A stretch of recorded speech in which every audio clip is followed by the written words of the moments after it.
A palace built for royalty, rejected by presidents, claimed by a businessman, and now the center of the biggest scandals in modern American history. There are mansions in America that were built to impress. There are mansions built to intimidate. And then there is Mar-a-Lago, a palace so extravagant that its creator believed future presidents would rule from its halls, that diplomats would meet under its gold ceilings, and that America's fate would be shaped within its walls. But what happens when a mansion designed to represent the highest ideals of the nation becomes the center of its deepest controversies?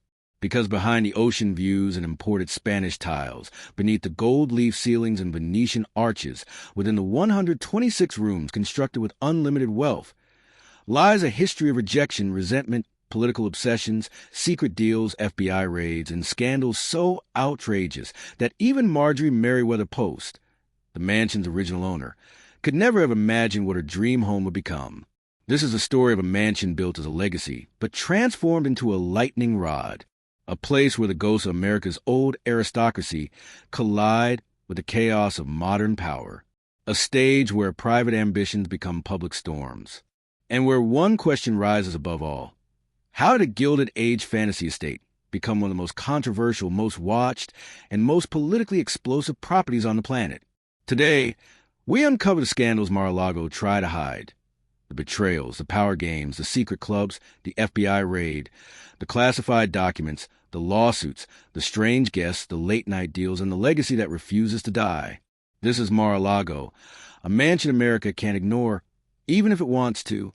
Imagine standing at the gates of the sprawling 17-acre estate in Palm Beach, Florida, where the Atlantic Ocean crashes against the shore on one side and Lake Worth Lagoon glistens on the other. The name Mar-a-Lago, meaning sea to lake in Spanish, perfectly captures its unique position. Built during the roaring 1920s Florida land boom, it's a Mediterranean revival masterpiece with Moorish influences, featuring pink stucco walls, red-tiled roofs, and towers that evoke ancient European castles. Inside, opulence reigns. Marble floors from Italy, antique tiles from Spain, and chandeliers that once hung in Venetian palazzos. But this beauty masks a turbulent past, from its founder's personal demons to its role in national dramas that continue to unfold even in 2025. As we delve deeper, we'll explore how this winter White House evolved from a symbol of inherited wealth to a hub of political intrigue, drawing in figures from Hollywood stars to world leaders, and sparking controversies that have divided the nation. N.Wikipedia.org Mar-a-Lago Wikipedia. Before Mar-a-Lago became synonymous with political fireworks, it was the crowning achievement, and perhaps the ultimate heartbreak, of Marjorie Merriweather Post, one of the wealthiest women in American history. Born in 1887 in Springfield, Illinois, Marjorie inherited a fortune at age 27 when her father, C.W. Post, the founder of the Postum Cereal Company, later General Foods, died suddenly. Overnight, she became the head of a multi-million-dollar empire, navigating a male-dominated business world with shrewd acumen. She expanded the company, introducing innovations like frozen foods and acquiring brands such as Bird's Eye and Maxwell House, amassing a net worth equivalent to billions today. But wealth couldn't shield her from personal turmoil. Marjorie's childhood was marked by her father's strict, often absent presence and her mother's early death. She endured 3 failed marriages, first to investment banker Edward Bennett Close, with whom she had 2 daughters, including actress Dina Merrill, then to financier Jeff Hutton, father of her 3rd daughter, and later to Ambassador Joseph E. Davies, during which she served as a diplomat's wife in Soviet Russia. A 4th marriage to businessman Herbert A. May also ended in divorce. These unions left her yearning for stability and legacy, a fear of fading into obscurity that drove her philanthropic endeavors and grand constructions. In the early 1920s, amid Florida's real estate frenzy, Marjorie set her sights on a 17-acre parcel between the ocean and the lake in Palm Beach. Local lore whisper curses, Spanish shipwrecks off the coast, stormy weather patterns, and Native American burial grounds nearby. Undeterred, she declared, "If it's cursed, I'll tame it." Construction began in 1924, employing over 1,500 workers under architect Joseph Urban, a renowned set designer for the Ziegfeld Follies, and builder Marion Sims Wyeth. The budget ballooned to $7 million, about $120 million today. Imported materials worldwide, 36,000 antique Spanish tiles, marble from Genoa, and stone from Cuba. The result was a 62,500 square foot mansion with 126 rooms, including 58 bedrooms, 33 bathrooms, a grand ballroom, and a dining room modeled after Rome's Palazzo Chigi. Mar-a-Lago opened in 1927 with fanfare, hosting lavish parties for the elite. Dukes, duchesses, Hollywood stars like Douglas Fairbanks, and even circus performers from Ringling Brothers, whose winter quarters were nearby. Marjorie's events featured themed extravaganzas, Venetian carnivals, square dances, with guests arriving by yacht or seaplane. Yet, servants gossiped about her solitary midnight walks through the halls, conversing with portraits of historical figures as if seeking companionship. Workers reported eerie feelings in the cloisters, attributing it to the mansion's demanding energy, as if the house itself consumed the emotions poured into it. Marjorie's obsession with legacy peaked in her vision for Mar-a-Lago as the Winter White House. She furnished it with presidential suites, believing it would serve as a southern retreat for U.S. leaders. In her 1973 will, she bequeathed it to the federal government for that purpose. Presidents like Richard Nixon visited occasionally, but the government cited high maintenance costs, over $1 million annually, and security issues due to its location under flight paths. In 1981, it was returned to the Post Foundation, a humiliating rejection that mirrored Marjorie's fears of being forgotten. The estate languished, overgrown and empty, its grandeur fading like a relic from a bygone era. This chapter of Mar-a-Lago's story reveals a mansion born from loneliness and ego, a curse not of supernatural forces, but of unfulfilled dreams. Marjorie, who died in 1973 at age 86, built a monument to endure, only for it to sit abandoned, waiting for a new master to redefine its fate. SaturdayEveningPost.com Marjorie Merriweather Post, the philanthropic heiress who built. By the early 1980s, Mar-a-Lago had become a shadow of its former self. Overgrown gardens, peeling paint, and a $20 million price tag that deterred buyers. Entered Donald J. Trump, the brash New York real estate developer at the height of his 1980s empire-building phase. Trump first spotted the property while flying over Palm Beach and was captivated by its potential. After initial offers were rebuffed, he employed savvy tactics, purchasing adjacent land to threaten development that could devalue the estate and leveraging tax disputes. In December 1985, he acquired it for a steal, $5 million for the property plus $3 million for its antiques and furnishings, far below the asking price. Trump saw Mar-a-Lago not as a private home, but as a canvas for reinvention. He invested millions in restorations, preserving historical elements while adding modern luxuries like a spa and tennis courts. However, his ambitions clashed with Palm Beach's old money elite and zoning laws. Battles ensued. Trump sued the town over noise from his parties and a massive American flag he flew, which violated height restrictions, a feud dubbed the Flagpole War. He won, but highlighted his outsider status in the Tony Enclave.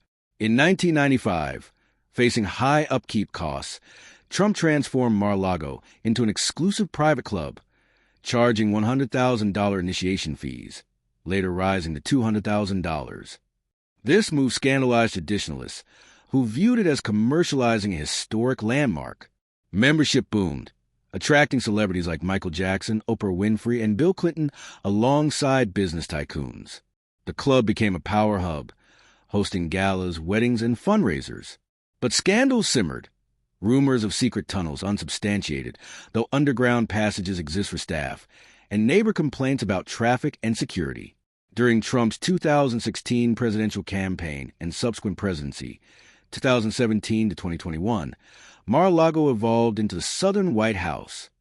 He hosted foreign leaders like Japan's Shinzo Abe and China's Xi Jinping, discussing policy over dinners in the Grand Ballroom.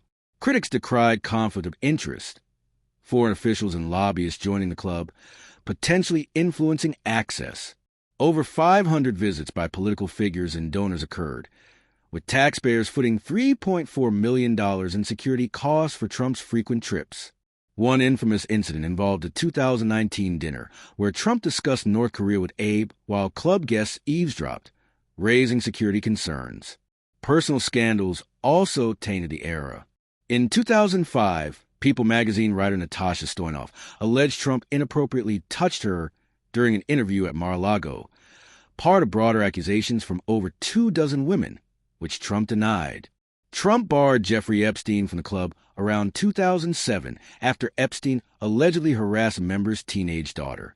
Lawsuits piled up, code violations, discrimination claims, though dismissed, and a 2018 hurricane evacuation dispute.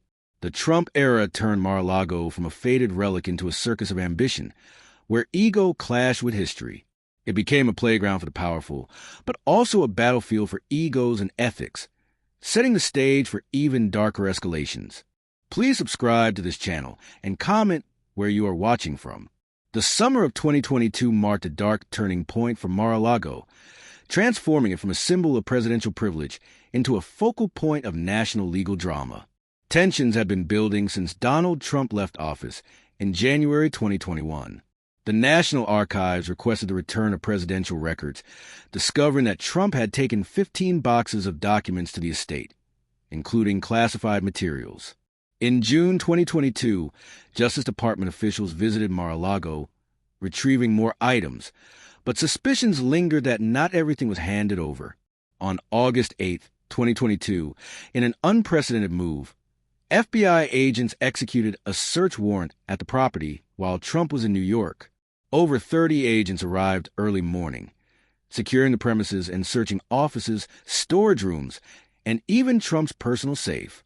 They seized 11 sets of classified documents, totaling over 100 items, ranging from confidential to top-secret/sensitive compartmented information, TS/SCI, covering topics like nuclear programs and defense capabilities. Photos released later showed documents strewn on a carpeted floor, marked with classification banners. The raid sparked immediate outrage from Trump and his supporters, who called it a witch hunt and compared it to Watergate. Trump claimed the FBI planted evidence, a baseless assertion debunked by officials. The warrant cited potential violations of the Espionage Act, Presidential Records Act, and obstruction of justice. Staff whispers emerged. Mysterious boxes moved to locked rooms, security alarms malfunctioning, and unknown visitors accessing sensitive areas. One employee, Walt Nauta, Trump's aide, was later indicted for allegedly moving boxes to conceal them. The controversy escalated in 2023 when Special Counsel Jack Smith indicted Trump on 40 federal counts, including willful retention of national defense information and conspiracy to obstruct justice. Co-defendants included Nauta and property manager Carlos de Oliveira. Prosecutors alleged a scramble to hide documents from surveillance cameras. Trump pleaded not guilty, delaying the trial through motions. In July 2024, Judge Aileen Cannon, a Trump appointee, dismissed the case, ruling Smith's appointment unconstitutional. The Justice Department appealed, but as of December 2025, with Trump back in office, the case's future is uncertain. Advocacy groups are pushing for the release of Smith's full report on the investigation. Beyond documents, other secrets surfaced. In February 2023, Trump's team turned over an additional classified folder found at Mar-a-Lago. Security lapses were highlighted, with guests potentially overhearing sensitive discussions. The raid's aftermath included heightened security, fighter jets intercepting planes overhead during Trump's 2025 visits, and road closures, underscoring the estate's fortified status. Mar-a-Lago, once a venue for diplomacy, now felt like a fortress under siege. What else lies behind its closed doors? The raid raised enduring questions about power, accountability, and the blurred lines between personal and public domains. Mar-a-Lago's journey from Marjorie Merriweather Post's gilded dream to a vortex of modern controversy encapsulated America's evolving relationship with wealth, power, and scandal. What began as an abandoned legacy project in the 1980s had become the world's most divisive mansion, a symbol that attracts obsession from media, politicians, historians, and investigators alike. Under Trump's stewardship, the estate transcended its historical roots. It became a sanctuary for allies, hosting fundraisers that raised millions, and a rallying ground for his political base. Yet, It also emerged as a lightning rod for criticism, emblematic of wealth excess, with membership fees benefiting Trump's businesses amid presidency-related conflicts. The classified documents saga amplified this, turning Mar-a-Lago into a metaphor for unchecked authority. Even after the 2024 case dismissal, echoes persist. In 2025, with Trump in his second term, the property sees renewed activity, Thanksgiving celebrations, executive meetings, but under stricter security, including expanded no-fly zones and intercepts of civilian aircraft. Historians debate its future as a potential landmark. Listed on the National Register of Historic Places since 1980, it preserves post-vision amid changes. Marjorie dreamed of presidents convening there. They did. From Nixon to Trump, she wanted it to influence America. It has shaping narratives of division and resilience, but not as she intended. Instead of unity, it reflects national conflicts, from Gilded Age inequality to contemporary polarization. Reflections abound. Mar-a-Lago mirrors America's loves, aspiration, grandeur, and hates elitism, scandal. It draws tourists and protesters. Its gates a flashpoint for debates on democracy. As Trump expands travel bans and hosts galas in 2025, the mansion remains a power magnet, where deals are struck, secrets kept, and history made. In the end, Mar-a-Lago is no longer just a house. It's a mirror, reflecting everything America loves, hates, fears, and refuses to admit, whether curse or blessing. Its story endures, a testament to how places absorb the ambitions of their owners and reshape a nation.